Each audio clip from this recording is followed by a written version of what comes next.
저는 제 20대 후반부터 40대 초반까지, 그러니까 41살까지 미국에서 살았습니다.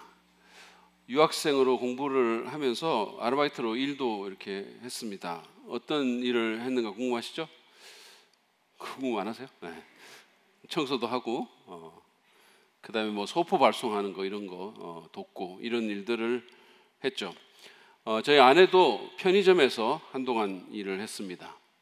근데 이렇게 일을 하면서 이렇게 보면 미국 사람들이 일을 하는 거 보면 이게 나라마다 일하는 게 좀 특색이 있는 것 같아요. 그러니까 저희보다는 일반적으로 속도가 늦습니다. 천천히 하는 거죠. 가게에서 물건 계산 같은 걸 하는 걸 보면 뭐 손님과 이렇게 농담도 좀 주고받으면서 뭐 세워라 내워라 이렇게 합니다. 뒤에 사람들이 줄을 서서 기다리는 것도 아랑곳하지 않습니다. 그냥 그리고 사실 줄 서 있는 사람들도 별로 주바심 안 내고 느긋해요. 잘 기다립니다. 제 아내가 일을 했던 그 동네 편의점 같은 경우는 손님이 이렇게 와가지고 구입할 물건을 카운터에 이렇게 놓고 돈을 주면서 working hard 이런 식으로 이제 그 말을 건네요. 그러니까 일 뭐 잘 열심히 하고 있냐 뭐 이런 식의 인사입니다. 그러면 점원은 뭐 요즘 일이 뭐 어떻고 저떻고 브라브라브라 막 이렇게 또 말해요. 그러면서 너는 어때? 뭐 이렇게 물어보죠. 그럼 나는 또 뭐 어떻고 저떻고 뭐 이러면서 또 막 얘기를 하는 거죠. 그런 식으로 이제 시간을 끌고 수다를 떱니다. 근데 이제 한국에서 온 제 아내 같은 경우는 손님이 working hard 이렇게 물었잖아요. 그러면 이걸 인사말로 안 받아들이고 이걸 또 좀 약간 뭐 힘드냐 뭐 이런 식으로 좀 약간 오해도 해가지고 no 이러면서 단번에 칼같이 잘라버리는 거예요. 그 사람은 무슨 말 좀 건네려고 이렇게 말을 했는데 no 딱 이렇게 얘기를 해버리니까 말이 딱 끊기잖아요. 그리고는 다음 사람 딱 불러요. 그리고 돈 계산도 또 얼마나 빨리 합니까? 그러니까 뭐 저희 집 사람 특별히 또 동작이 엄청 빠르거든요. 근데 미국 사람들은 계산도 엄청 천천히 해요. 예를 들어서 이제 어떤 사람이 뭐 14달러짜리를 사가지고 물건을 사서 20달러짜리 지폐를 내잖아요. 그러면 이거를 머리로 계산을 해가지고 그 사람 돈을 6달러를 못 내줘요. 어떻게 하냐면 14달러짜리인데 20달러를 받았으면 1달러짜리를 갖고 와가지고 15, 16, 17, 18, 19, 20 이렇게 하는 거예요. 그러니까 우리 한국 사람들은 속이 터지는 거죠. 그래서 어쨌든 그 사람들은 그렇게 하면서 여유 있게 그냥 이렇게 룰러라 하죠. 그게 그들이 일하는 방식입니다. 그래서 제가 거기서 보니까 이게 나라마다 일하는 게 좀 다른 게 있구나 이런 생각을 했죠. 그렇다면 요즘 우리가 이렇게 주목하는 그 나라, 천국, 하나님 나라에서는 어떻게 일을 해야 될까요? 저는 오늘 마태의 천국 얘기, 마천리 네 번째 시간에 천국에서는 이렇게 일한다라는 제목으로 이 주제에 대해서 좀 생각을 해보려고 합니다. 어떤 분들은 뭐 내가 교회 사역자도 아닌데 목회자도 아닌데 하나님 나라에서 일하는 거하고 내가 무슨 상관이 있나? 뭐 이렇게 생각하는 분도 있을 수 있을 거예요. 그렇지만 그렇지 않습니다. 우리가 대한민국 국민이라면 이 한국이라는 나라에서 살면서 뭔가 일을 하듯이 하나님 나라의 백성이라면 공식적인 사역자든 아니든 우리는 그 나라를 위해서 또 그 나라에서 일을 하는 일꾼들이라고 말할 수 있습니다. 주부는 주부로서, 직장인은 직장인으로서, 사업가는 사업가로서, 또 학생은 학생으로서 우리는 모두 하나님 나라에서 그리고 하나님 나라를 위해서 일하는 일꾼들입니다. 어쩌면 이 가운데 또 혹시 어떤 분들은 나는 아직 뭐 하나님 나라도 뭔지 모르겠고 뭐 아직 예수님도 안 믿는 것 같고 뭐 그렇게 생각하는 분들도 있을 수 있는데 그렇다 하더라도 여러분들이 이 말씀에 좀 귀를 기울이시면 뭔가 건져갈 것이 그래도 또 몇 가지는 있을 거라고 생각합니다. 하나님 나라의 일꾼으로서 우리는 어떻게 일을 해야 할까요? 이 질문은 우리에게는 매우 중요합니다. 왜냐하면 하나님 나라의 일만큼 우리에게 의미와 가치를 더해주는 것은 없기 때문입니다. 그리고 이 일만큼 하나님을 기쁘시게 하고 영원히 남는 일도 없기 때문입니다. 저는 오늘과 다음 주에 걸쳐서 마태복음 10장 1절부터 15절 말씀을 통해서 우리가 천국의 일꾼으로서 어떻게 살고 어떻게 일을 해야 되는지에 대해서 좀 생각을 해보려고 합니다. 먼저 오늘 우리는 본문을 통해서 우리가 하나님 나라의 일을 하려면 동역해야 함을 배우게 됩니다. 함께 일해야 된다는 말씀입니다. 오늘 본문은 예수님께서 12제자를 이렇게 부르셔서 사역을 위해서 내보내는 그런 내용의 이야기입니다. 2절부터 4절까지 보면 조금 전에 우리가 읽었지만 그 12제자의 이름이 나와 있죠. 다시 한번 여러분 보시죠. 제가 읽겠습니다. 12사도의 이름은 이러하다. 첫째로 베드로라고 부르는 시몬과 그의 동생 안드레와 세베대의 아들 야고보와 그의 동생 요한과 빌립과 바돌로메와 도마와 세리 마테와 알페의 아들 야고보와 다데오와 열혈당한 시몬과 예수를 넘겨준 가룟 사람 유다이다. 근데 이게 한글 성경을 보면 이게 명확하지 않은데 원어로 보면은요, 이게 카이라는 접속사를 사용을 해가지고 둘씩 묶어 놓고 있습니다. 이를테면 시몬과 그의 동생 안드레 콤마, 세베대의 아들 야고보와 그의 동생 요한 콤마, 빌립과 바돌로메 콤마, 이런 방식으로 되어 있어요. 마가복음이나 누가복음을 여러분이 보시면 예수님께서는 제자들을 내보내시면서 둘씩 내보내셨는데 마태는 파송받을 때 그 파트너끼리 묶어가지고 이 이름을 기록한 것으로 보입니다. 그래서 둘 이렇게 기록을 한 거죠. 이것은 제자들의 그 동역함이 신적 의도, 다시 말해서 하나님의 의도에서 기인한 것임을 분명히 보여주는 것입니다. 그렇습니다. 하나님 나라의 일은 혼자서 못하고 또 혼자 해서도 안 됩니다. 사실 하나님의 백성으로서 우리의 삶도 혼자만이 아니라 공동체적으로 관계를 맺으며 살아야 한다는 겁니다. 자기만을 위해서 사는 것이 아니고 이기적으로, 자기중심적으로 고립된 삶을 사는 것이 아니라 관계를 맺으며 함께 살아야 된다는 뜻입니다. 그게 하나님의 뜻이에요. 그래서 우리가 교회로 모이고 소그룹 사역을 하는 것입니다. 여러분 기억하십니까? 하나님은 아담을 만든 후에 사람이 혼자 있는 것이 좋지 않다라고 하셨어요. 그것은 모든 사람이 다 결혼해야 된다 이런 의미가 아닙니다. 사실은 그것보다 더 큽니다. 사람은 본질적으로 혼자 있어서는 안 된다라는 뜻입니다.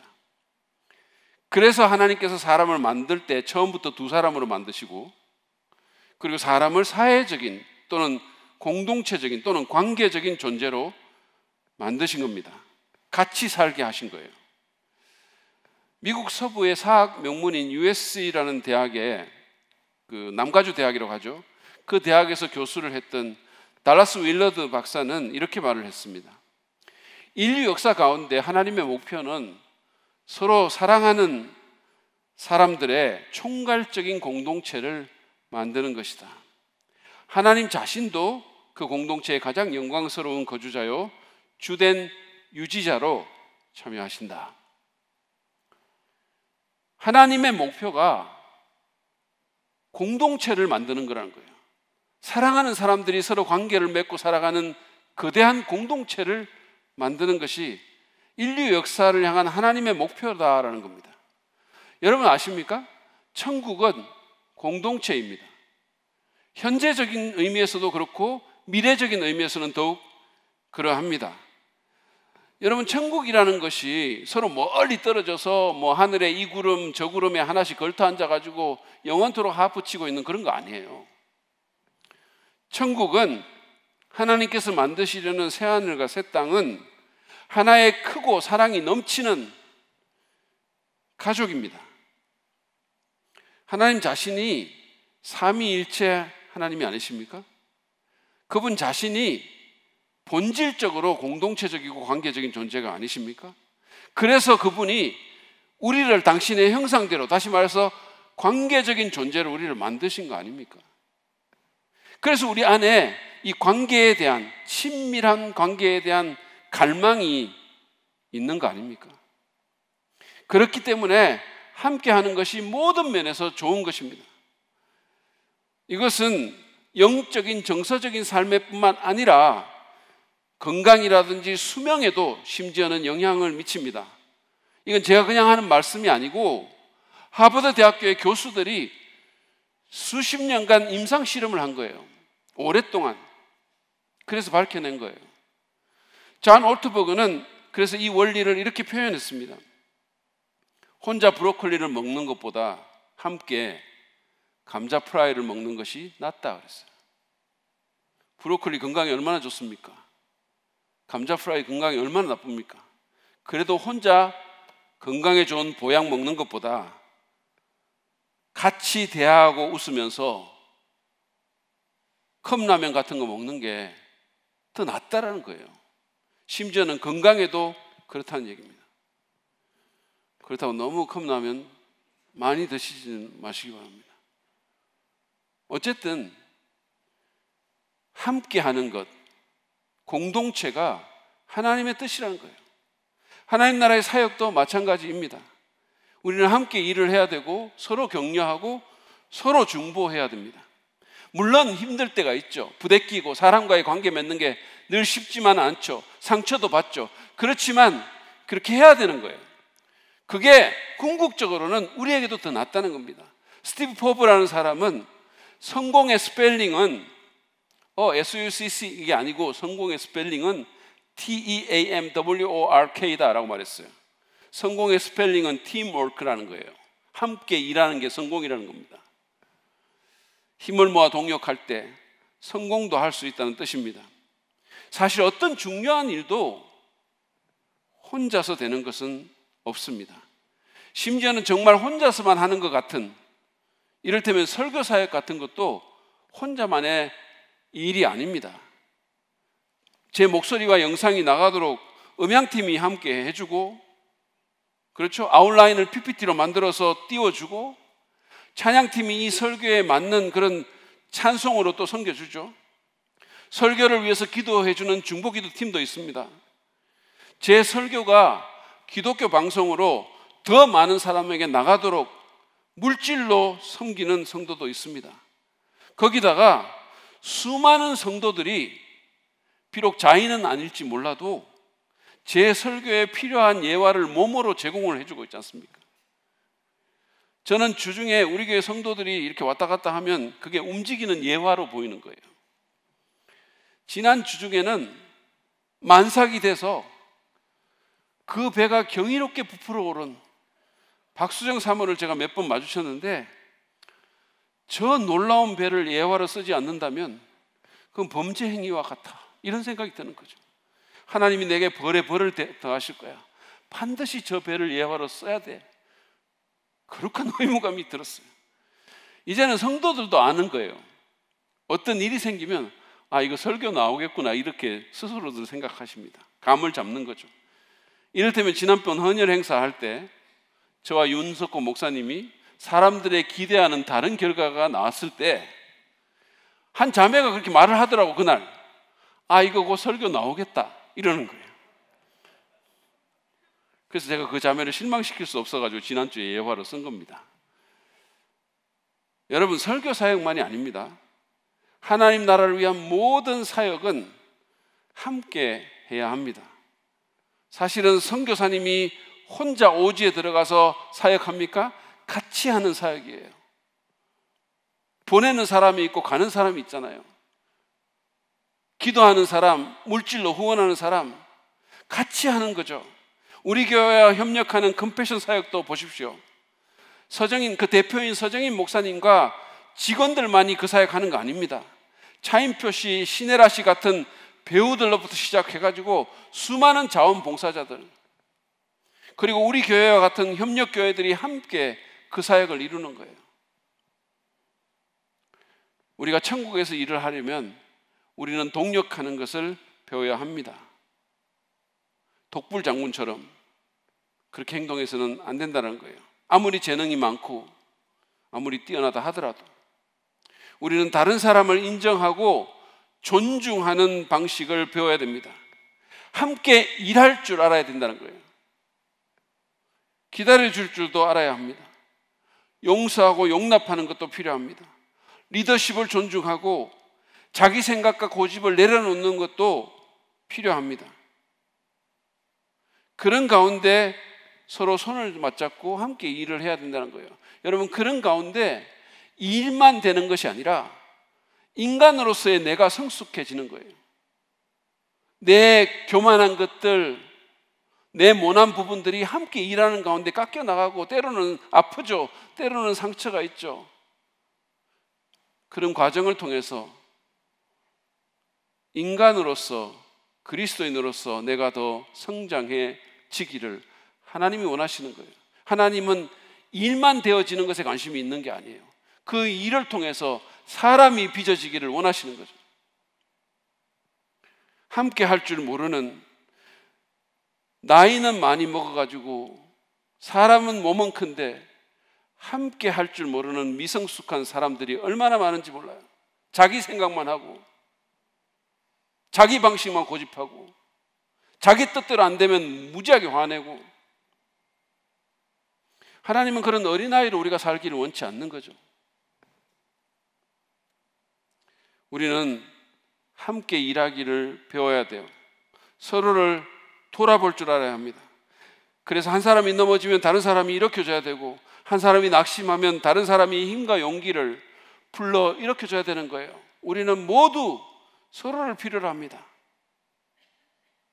언젠가 어느 땐가는 반드시 필요할 때가 있는 거예요.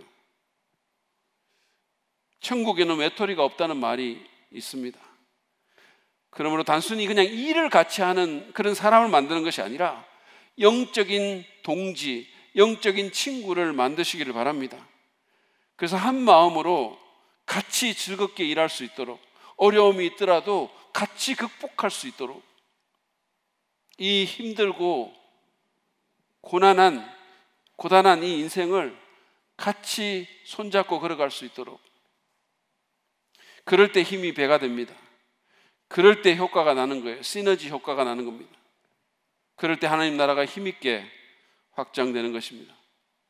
두 번째로, 오늘 우리는 이 본문을 통해서 전략적으로 사역해야 함을 또한 배우게 됩니다. 전략적으로, 효과적으로 사역해야 된다는 말씀입니다. 본문을 보면 이제 예수님께서 이 12를 파송을 하시는데, 5절에서 6절에 일종의 짤막한 파송 연설 같은 걸 하시는데 이게 좀 이상해요. 한번 보시죠. 예수께서 이들 12를 내보내실 때에 그들에게 이렇게 명하셨다. 이방 사람의 길로도 가지 말고 또 사마리아 사람의 고을에도 들어가지 말아라. 오히려 길 잃은 양떼인 이스라엘 백성에게로 가거라. 이상하지 않으세요? 이 말이 꼭 인종차별처럼 들리죠. 오늘날 중요한 위치에 있는 사람이 만약에 이런 식으로 말을 했으면 난리가 날 말입니다. 그런데 신약 성경 전체를 보면 예수님께서 그런 뜻으로 말씀하신 것이 아님을 잘 알 수가 있습니다. 그분은 사마리아 여인을 만나러 일부러 당시의 관행을 깨고 그 길로 가신 분이에요. 그리고 승천하시기 전에는 모든 족속들에게, 유대인들이 경멸하는 이방인들에게 가서 복음을 전하라고 직접 명령하시기도 하셨습니다. 그러므로 지금 5, 6절의 이 말씀은 차별이 아니라 전략입니다. 그분은 먼저 제자들이 지금 그 단계에서 이스라엘에게 집중하기를 원하셨어요. 그리고 그 다음에 이방인들에게 나아가기를 계획하셨던 겁니다. 사도행전을 보면 실제로 이 패턴이 그대로 나와 있고 그것은 매우 효과적이었습니다. 경건이나 열심의 이름 아래 아무 생각 없이 일하는 그리스도인들이 상당히 있습니다.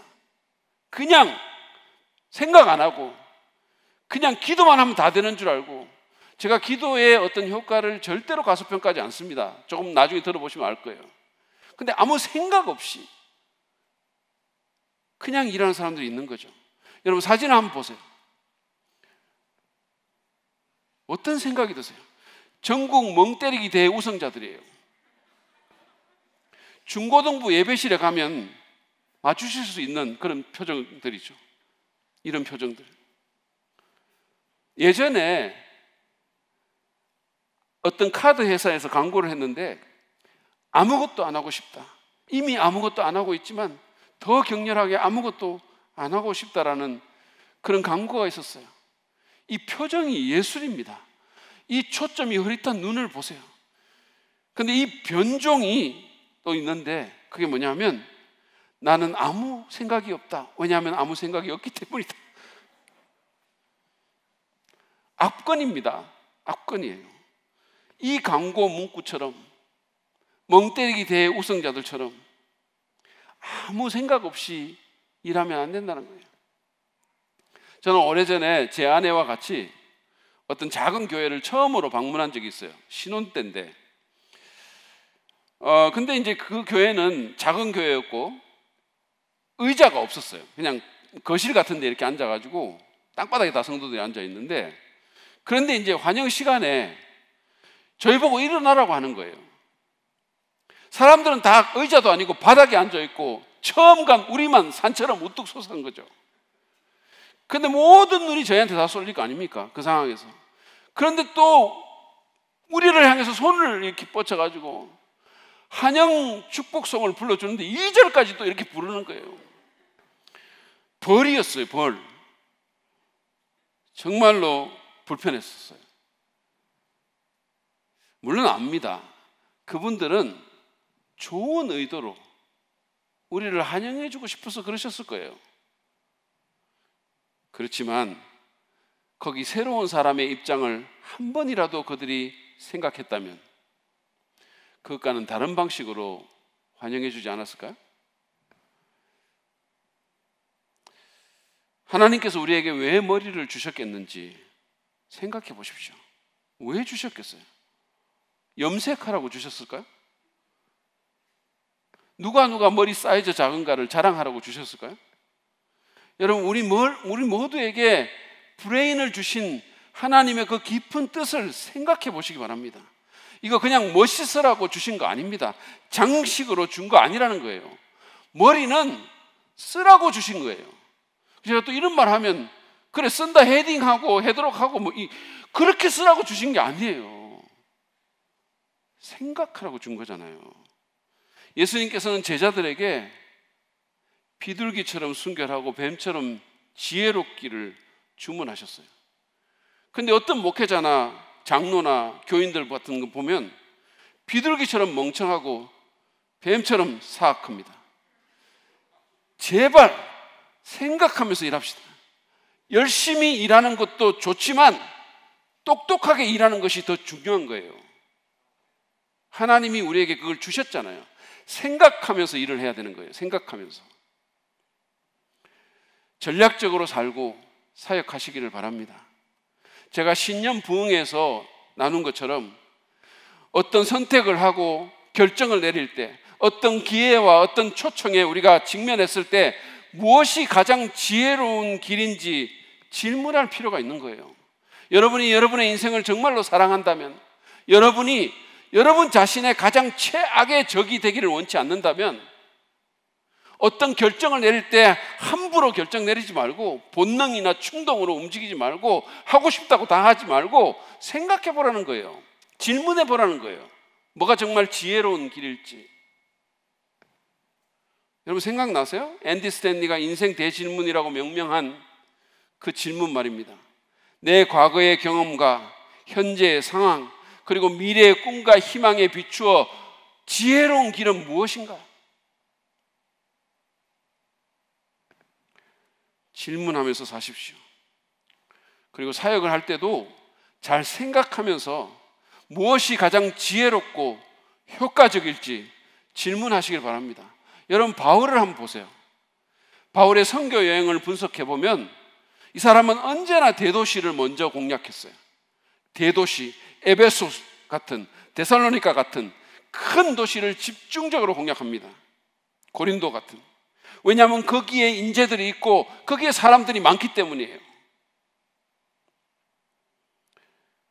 그리고 어딘가를 가면 언제나 유대인의 회당부터 먼저 찾아서 들어갔어요. 왜냐하면 유대인들은 적어도 하나님은 믿는 사람들이니까, 적어도 구약 성경은 보는 사람들이니까, 무신론자가 아니잖아요. 그리고 그런 다음에 이방인에 갔어요.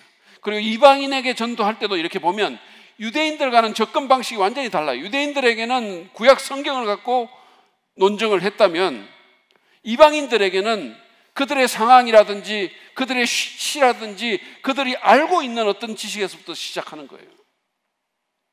바울의 사역이 하나님 나라를 위해서 그토록 놀라운 결과가 날 수 있었던 것은 그가 전략적으로 일했기 때문이에요. 여러분, 생각을 하고 계획을 짜고 조언을 듣고 회의를 하면서 일하십시오. 책을 읽고 공부하시기 바랍니다. 전략은 경건이나 영성의 반대말이 아닙니다. 기도와 회의는 양자택일이 아니라는 거예요. 우리는 전략적이면서 동시에 영적일 수 있습니다. 아니, 어쩌면 전략적일 때 더욱 영적입니다. 그 반대도 마찬가지예요. 예수님이 그랬고 바울도 그랬습니다. 그러므로 전도할 때, 목장이나 부서사역할 때, 누군가를 돕고 섬길 때 성화된 지혜로 전략을 세우시기를 바랍니다. 아무 생각 없이 그냥 관성에 의해서 움직이지 마십시오. 사람이 그런 게 있는 것 같아요. 뭘 하면 그냥 간성에 의해서 늘 했으니까 그대로 그냥 움직이는 거죠. 이거 옛날에 잘 됐으니까 아무 생각 없이. 제 신학교 은사였던 하워드 핸드릭스 교수님은 무언가를 하는 가장 멍청한 이유는 예전에도 그렇게 했기 때문이라는 것이다라고 말한 적이 있어요. 아무 생각 없이 예전에도 그냥 했으니까 또 하는 거죠. 예전에 어떻게 했는가가 아니라 가장 잘할 수 있는 방법을 강구하시기 바랍니다. 지금 이 상황에서 무엇이 가장 효과적일지, 어떻게 하면 가장 잘 필요를 채울 수 있을지, 어떻게 하면 가장 자연스럽게 다가갈 수 있을지, 어떻게 하면 가장 잘 이 말씀을 가르칠 수 있을지 생각하십시오. 하나님 나라와 그 의를 위해서 무엇이 가장 전략적일지, 지금 이 상황에서 하나님의 뜻은 과연 무엇일지, 어떻게 하는 것이 하나님께 가장 영광을 돌릴 수 있는 것일지 깊이 생각하면서 창의적이고 효과적이고 지혜로운 방식으로 살고 사역하는 저와 여러분 되시기를 바랍니다. 마지막으로 오늘 이 본문은 우리에게 하나님 나라의 일을 하려고 할 때 주님의 능력을 덧입어야 한다고 가르쳐 줍니다. 우리는 내 힘으로만이 아니라, 내 지혜로만이 아니라 주님이 주시는 힘으로 해야 된다는 겁니다. 1절로 돌아가 보시죠. 1절입니다. 예수께서 12제자를 부르셔서 더러운 귀신과 제어하는 능력을, 더러운 귀신을 제어하는 권능을 주시고 그들이 더러운 귀신을 쫓아내고 온갖 질병과 온갖 허약함을 고치게 하셨다. 예수님께서 제자들을 불러서 그들을 파송하기 전에 하신 일이 뭡니까? 그분은 제자들에게 권능을 주셨어요. 위로부터의 능력을 주신 겁니다. 악한 영들을 이기고 질병을 치유하는 초자연적인 능력을 주신 겁니다. 한갓 인간에 불과한 제자들이 어떻게 하나님 나라의 일을 하겠습니까? 악한 영들이 득실거리는, 정말 우리 인간의 모든 생각과 상상을 초월하는 그 영적인 세계 가운데 어부와 세리 출신의 별 볼 일 없는 그 사람들이 어떻게 자기 힘으로 맡겨진 일을 감당하겠습니까? 사실 우리도 마찬가지예요. 전략도 필요합니다. 그러나 위로부터의 능력은 더더욱 필요합니다. 여러분은 어떨지 모르겠지만 저는 살면서 종종 저의 무능함을 많이 느낍니다.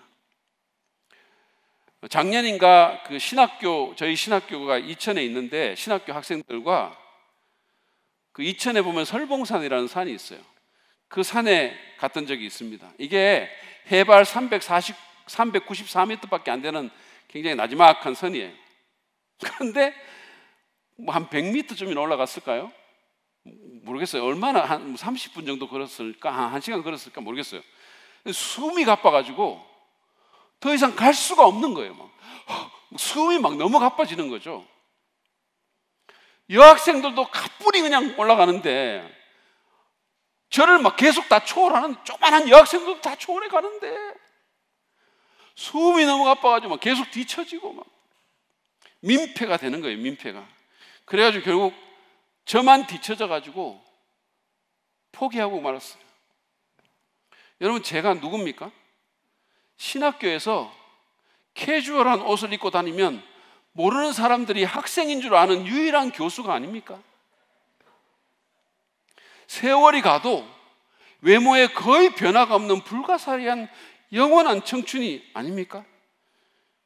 왜 아멘을 안 하세요? 그런데 그때 저의 실체가 여지없이 드러나는 정말 굴욕의 순간이었었어요. 이게 숨이 가쁘니까 참을 수가 없더라고. 배는 나와도 이렇게 들이밀 수가 있는데, 숨이 가쁘니까 참을 수가 없는 거예요. 모든 사람이 다 본 거죠.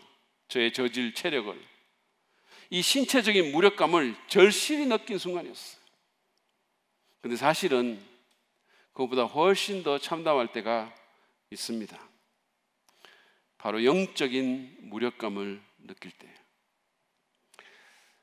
저희 이제 교육자들은 일주일에 한 번씩 정기적으로 교육자 회의를 하는데, 거기서 학생부나 또는 청년부 교육자가 부서 보고를 이렇게 하면서 아무개 학생이 또는 뭐 아무개 청년이 교회와도 멀어지고 연락이 잘 안 된다, 뭐 마음이 떠난 것 같다, 또는 무슨 뭐 하나님 믿는 믿음을 아예 포기한 것 같다, 뭐 이런 말을 할 때가 있어요.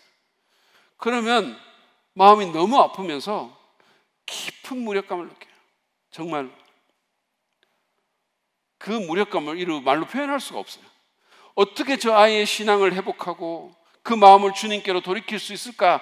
그런 생각을 하면 속으로 탄식만 나오고 별 답이 떠오르지가 않은 거예요. 뭘 해볼 수 있는 게 없는 것 같은. 내가 어떻게 사람의 마음을 움직이나?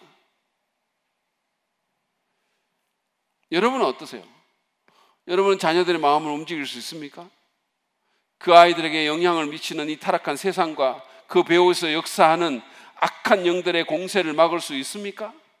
그 아이들을 매혹하는 번쩍거리는 이 세상의 가짜 영광과 싸울 수 있습니까?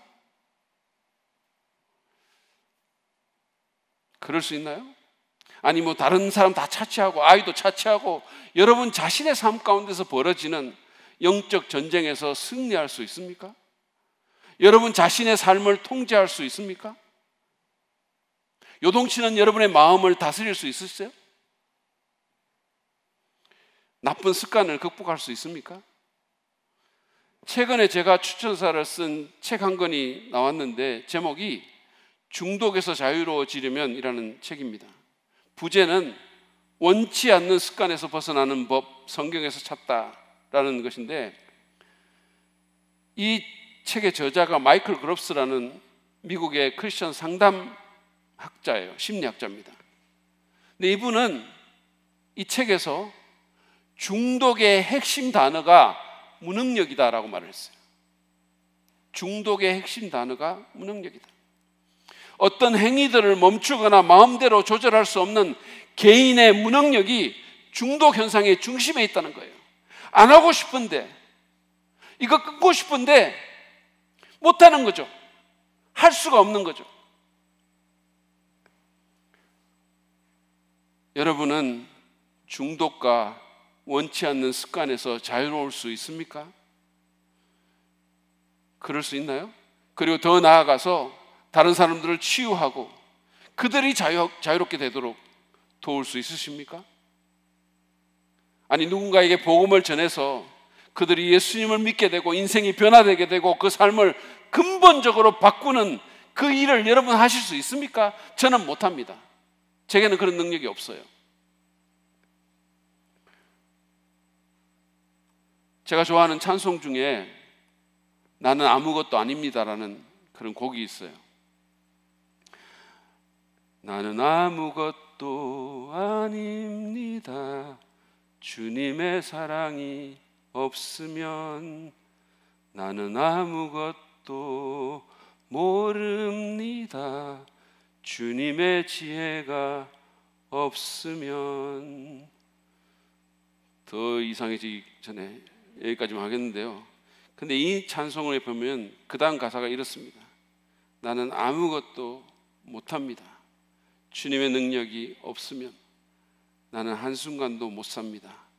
주님의 생명이 없으면 이제 내가 사는 것 아니요 그리스도 내 안에 사시니 오직 그의 생명이 나의 생명, 나의 모든 날들도 주의 것. 나는 오직 한 분 바랍니다. 나의 아버지, 나의 구원, 나의 주. 나는 오직 한 분 바랍니다. 나의 아버지, 나의 구원, 나의 주. 그렇습니다. 우리는 자기가 뭐라도 되는 줄을 종종 착각할 때가 많지만 사실은 아무것도 아닙니다. 내 심장 박동 하나도 컨트롤할 수 없는 존재가 우리 아닙니까?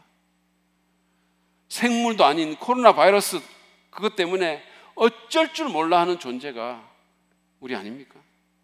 여러분, 인간이 대단한 것 같지만 주님 주시는 생명과 능력이 없으면 사실은 우리는 아무것도 못합니다. 하나님 나라의 일은 더 말할 것도 없죠. 여러분 기억하십시오. 우리가 하나님 나라의 일을 하려면 우리는 위로부터의 능력을 덧입어야 합니다. 예수님께서는 성천하시기 직전에 제자들에게 온 세상에 복음을 전하라는 지상 사명을 주시면서 그야말로 미션 임파서블을 주시면서 사도행전 1장 8절에서 이렇게 말씀하셨어요. 우리에게 익숙한 개역으로 읽겠습니다. 오직 성령이 너에게 임하시면 너희가 권능을 입고 예루살렘과 온 유대와 사마리아와 땅끝까지 이르러 내 증인이 되리라. 오직 성령이 너희에게 임하시면 그랬어요. 예수님은 그들이 자기들의 지역뿐만 아니라 다른 나라, 아니 땅끝까지 예수님의 증인이 되는 엄청난 일을 하기 전에 성령의 권능을 받아야 된다고 하셨어요. 우리의 인간적인 자원과 그 힘을 넘어서는 어떤 능력이 필요하다는 것이었습니다. 그렇습니다. 과거에 스가랴 선지자가 말한 것처럼 하나님 나라의 일은 힘으로도 권력으로도 안 되고 오직 하나님의 전능하신 영으로만 가능합니다. 주 33년 오순절에 무식한 어부 출신인 베드로에게 임해서 한 설교로 3,000명을 회심하게 이끌었던 그 성령 말입니다. 인간의 모든 제한을 가뿐히 뛰어넘는 그 성령 말입니다. 그러므로 여러분, 성령 충만을 구합시다. 과학이 마치 신인 줄 아는, 과학이 전능한 줄 아는 그 어리석은 또는 그 교만한 과학주의와 이성주의를 내려놓고 초자연적인 것은 무조건 거부하는 우리의 그 깊은 불신앙을 내려놓고 믿음으로 성령 충만을 구합시다. 내 연약함을 인정하고 철저히 무력해진 상태 가운데 겸손히 하나님께 나아가서 하나님의 영으로 우리를 채우시고 위로부터의 능력을 덧입혀 주시며 우리가 갈 수 없는 곳으로 우리를 이끄시고 우리가 할 수 없는 일을 하게 하시는 그 주님이 내 손을 잡아주시기를 간절히 기도합시다. 여러분, 그분은 전능하신 하나님이고 우리는 한갓 피조물이 아닙니까? 여러분은 정말로 여러분의 삶 가운데서 초자연적인 능력을 기대하십니까? 하나님의 역사를 믿으십니까? 옥하는 목사님이 그런 얘기를 했어요. 크리스찬 신앙생활은 그냥 성경 공부에 그치는 거 아니라 그랬습니다. 그냥 이성으로 해결되는 거 아니라 그랬어요. 플러스 알파가 필요하다 그랬어요. 하나님의 거룩한 영의 역사가 필요한 겁니다. 신비를 무조건 거부하는 그 이성주의를 회개합시다. 거룩한 성령에 우리의 마음을 엽시다. 모든 것이 하나님께 달려있다는 듯이 그렇게 절실한 마음으로 기도합시다. 그럴 때 우리의 동력함도 우리의 전략과 지혜도 빛을 발하게 될 것입니다. 하나님의 나라가 권능으로 임하게 될 것입니다. 오늘 우리는 하나님 나라의 백성으로서 그 나라를 위해서 우리가 어떻게 살고 어떻게 일해야 하는지에 대해서 생각해 봤습니다. 우리는 서로 손을 맞잡고 동역해야 하고 전략적으로 사역해야 할 뿐만 아니라 위로부터 주시는 주님의 그 능력을 덧입어야 합니다. 그럴 때 우리 가운데서 하나님만이 하실 수 있는, 정말 상식으로는 설명이 되지 않는 그런 놀라운 일들을 우리의 삶과 교회 가운데 경험할 수 있을 것이고, 우리 가운데서 하나님의 그 아름다운 나라가 확장되는 역사를 볼 수 있게 될 것입니다. 그런 축복이 우리 모두에게 있기를 간절히 바랍니다.